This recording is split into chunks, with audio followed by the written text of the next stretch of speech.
Kembali lagi dengan saya Anita Prima Putri yang akan menampilkan mind map tentang angkatan 45. Sebelumnya jangan lupa di-subscribe ya teman-teman. Selamat menyaksikan.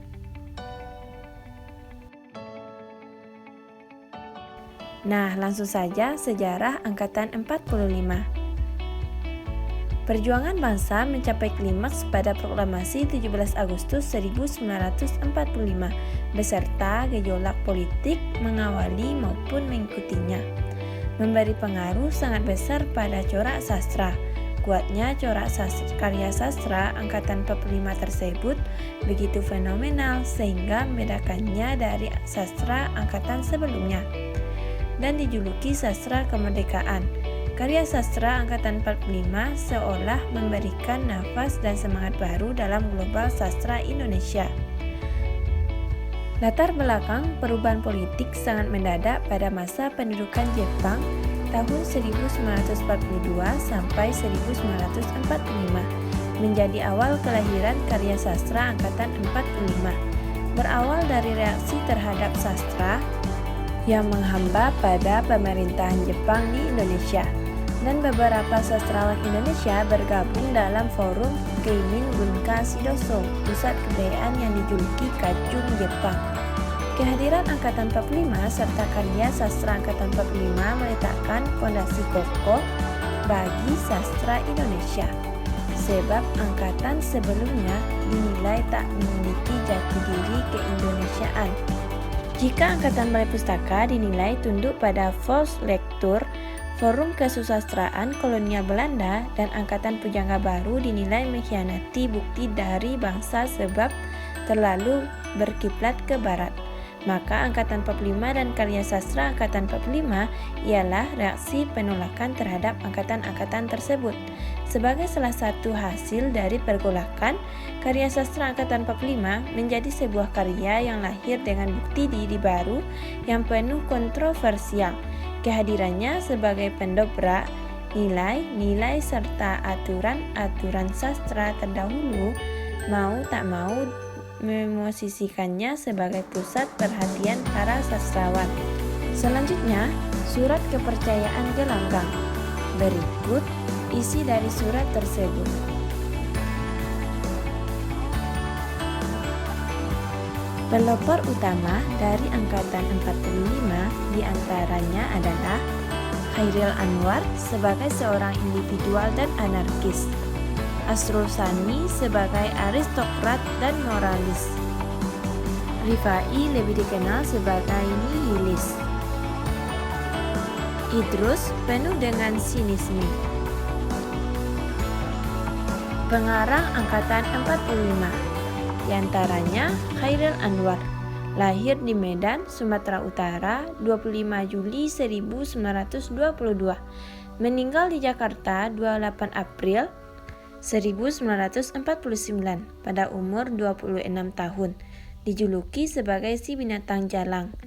Dari karyanya yang berjudul Aku, adalah penyair terkemuka Indonesia. Ia diperkirakan telah menulis 96 karya termasuk 70 puisi. Karya tulis yang diterbitkan: Deru Campur Debu tahun 1949, Kerikil Tajam dan Yang Terampas dan Yang Putus 1949, Tiga Menguak Takdir 1950 dengan Asrul Sani dan Rifai Apin. Aku Ini Binatang Jalang, koleksi sajak 1942 sampai 1949. Kemudian Akhdiat Karta Miharja, lahir di Cibatu, Garut, Jawa Barat 6 Maret 1911, meninggal di Canberra, Australia 8 Juli 2010 pada umur 99 tahun. Yang lebih dikenal dengan nama pena singkatnya Akhdiat Miharja, adalah seorang sastrawan dan penulis Indonesia. Karya sastranya antara lain Polemik Kebudayaan, editor tahun 1948, Ateis, novel 1949, diangkat ke film layar lebar dengan judul yang sama tahun 1970.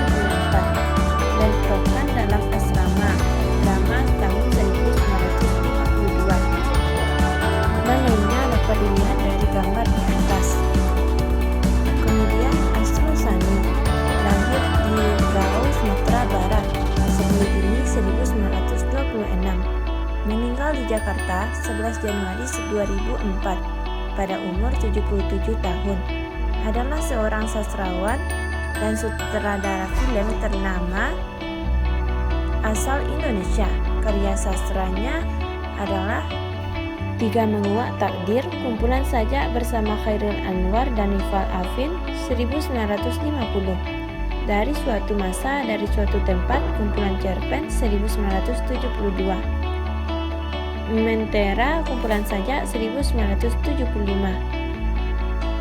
Mahkamah, Drama 1988, dan seterusnya.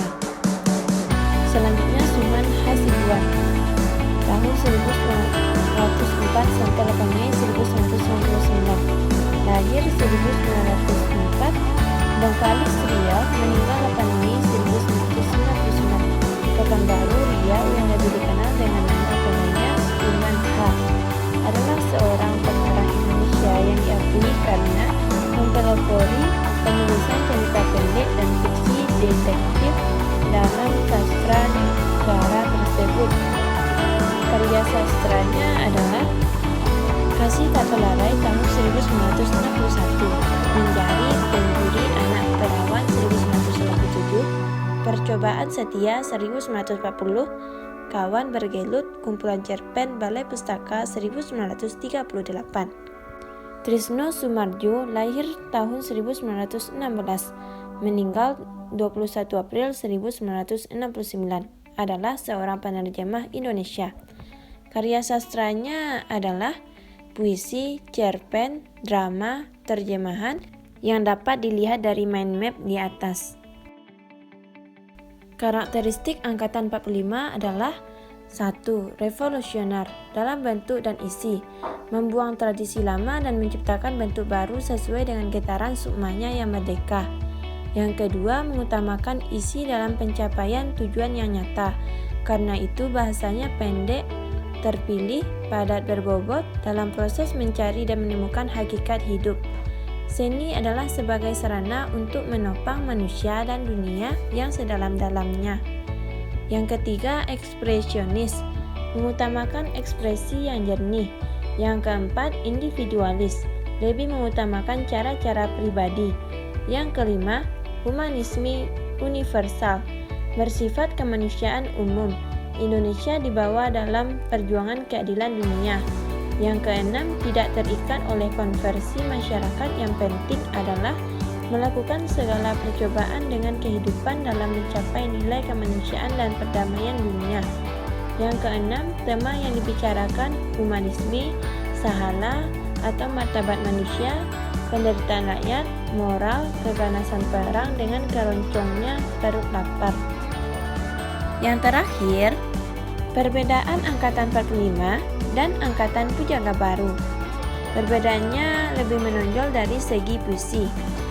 Angkatan 45 puisinya berbentuk bebas, pilihan katanya dengan kata-kata yang ekspresionisme dan realisme, menggunakan gaya bahasa metafora, lebih banyak menggunakan majas dengan gaya ironi dan sinisme. Gaya penulisan menggunakan diksi yang mengemukakan pengalaman batin yang mendalam dan mengungkapkan intensitas arti.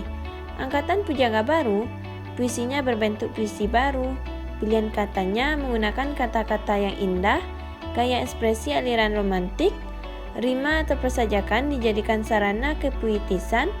Gaya penulisan kiasan yang banyak digunakan adalah gaya bahasa simetris. Nah, sekian hasil dari mind map saya teman-teman. Terima kasih udah menonton ya. Pantengin terus YouTube saya. Assalamualaikum warahmatullahi wabarakatuh.